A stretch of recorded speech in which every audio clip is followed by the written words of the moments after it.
बिस्मिल्लाहिर्रहमानिर्रहीम। लाखों दरूद पाक हज़रत मोहम्मद सल्लल्लाहु अलैहि वालैहि वसल्लम और आप सल्लल्लाहु अलैहि वालैहि वसल्लम की आल पर। अस्सलामु अलैकुम। मेरा नाम इफ्तिखार अहमद है और आप मेरा यूट्यूब चैनल नॉलेज देख रहे हैं। 2007 के क्रिकेट वर्ल्ड कप के सिलसिले में एक सीरीज़ शुरू की हुई है। उस सिलसिले में पाकिस्तानी कोच बॉब वुलमर के मुतल्लक आज कल एक वीडियो बनाई थी, उसका आज दूसरा हिस्सा। इसका अनवान है पाकिस्तानी कोच। उन्हें साल 2005 में पाकिस्तानी क्रिकेट टीम का कोच मुकर्रर किया गया और 2007 के वर्ल्ड कप के इब्तदाई मरहले में ही पाकिस्तानी टीम के पहले वेस्ट इंडीज़ और फिर आयरलैंड जैसी नो आमोज टीम के हाथों शिकस्त पर उनके मुस्तीफ़ा होने की नौबत ही ना आई। कोचिंग की जॉब के बारे में वुलमर का कहना था कि इसमें सफ़र बहुत करना पड़ता है और घर से दूर होटलों में रहना पड़ता है, जिसका सेहत पर बहुत असर पड़ता है। पाकिस्तानी टीम की कोचिंग के हवाले से वो कहा करते थे, आप बाकी टीमों की कोचिंग से कि पाकिस्तान की कोचिंग बाकी टीमों से मुख्तलिफ है।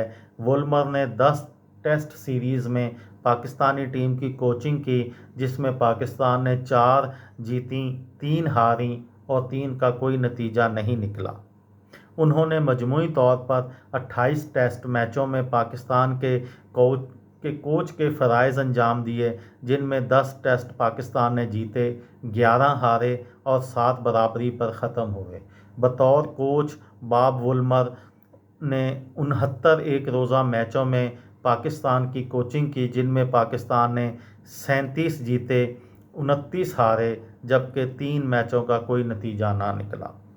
क्रिकेट के आलमी कप 2007 में पाकिस्तान की आयरलैंड के हाथों शर्मनाक शिकस्त के बाद 18 मार्च 2007 को उनको उनके होटल के कमरे में मुर्दा पाया गया।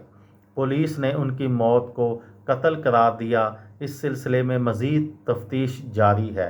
12 जून 2007 को जमैका की पुलिस हकाम ने तस्दीक की है कि उनकी मौत तबई वजूहात की वजह से हुई थी।